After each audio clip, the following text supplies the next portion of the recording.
Dans l'enquête sur la disparition de Delphine Jubilard, une voiture est au cœur des investigations. Une Peugeot 306 blanche, comme celle-ci, appartenant à une connaissance de Cédric Jubilard. À l'intérieur, des traces de sang. S'agit-il de sang animal ou humain? Des analyses sont en cours, mais les enquêteurs s'interrogent. Cédric Jubilard l'a-t-il utilisé pour transporter le corps de son épouse?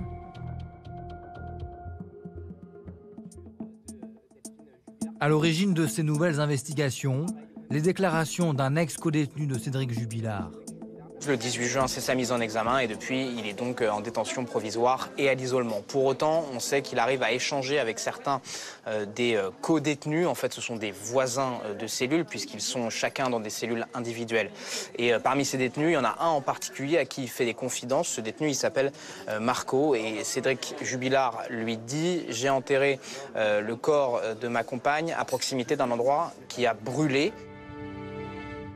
Face aux enquêteurs, il répète les confidences que lui aurait faites le mari de Delphine Jubilard. Des fouilles de grande ampleur sont alors menées pendant 10 jours aux abords de cette ferme incendiée. Mais les recherches restent vaines. Une autre piste va intéresser les gendarmes. La façon dont Cédric Jubilard aurait transporté le corps de Delphine. Selon le journal Le Parisien, l'ex-codétenu livre un élément nouveau. Cédric aurait utilisé une voiture blanche. Il m'a dit qu'il n'avait pas utilisé sa propre voiture pour la transporter. Il m'a dit qu'il n'allait pas être assez stupide pour utiliser sa propre voiture. Alors les gendarmes se penchent sur l'entourage de Cédric Jubilard et découvrent l'existence d'une de ses connaissances vivant à 2,5 km de chez lui, propriétaire d'une Peugeot 306 de couleur blanche, à l'intérieur de laquelle ils vont découvrir 7 traces de sang. Qui est le propriétaire de ce véhicule? L'homme est auditionné mi-décembre. Cédric Jubilard et cet homme, ils sont amis. En fait, ils se sont rencontrés parce qu'ils ont tous les deux leurs enfants dans la même école. Et c'est comme ça qu'ils se rencontrent initialement et qu'ils commencent à se fréquenter. On sait que parfois, il y a des invitations qui ont lieu chez Cédric Jubilard. Oui, dit cet homme, Cédric Jubilard est déjà monté à l'intérieur de la voiture, mais jamais Delphine. En tout cas, pas en sa présence. Et il ajoute qu'il lui arrive souvent de laisser son véhicule ouvert, avec les clés sur le contact.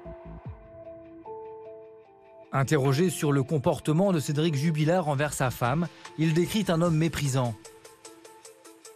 Le lendemain de la disparition de son épouse, alors qu'il le questionne, Cédric Jubilard prononce ces mots sur un ton narquois. Bien sûr, tu sais très bien que c'est moi qui l'ai tué.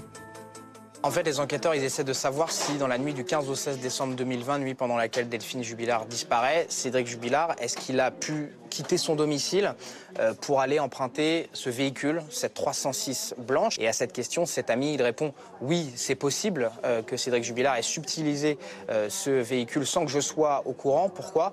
Eh bien parce que Cédric Jubilard, il a l'habitude parfois de s'introduire dans la maison de cet homme sans pour autant que cet ami soit au courant de ça. Son véhicule est saisi mi-décembre pour effectuer des analyses. Les magistrats viennent d'ordonner une expertise génétique sur les prélèvements de sang afin de comparer avec les profils ADN de Cédric et Delphine Jubilard. Les résultats pourraient être connus fin mars.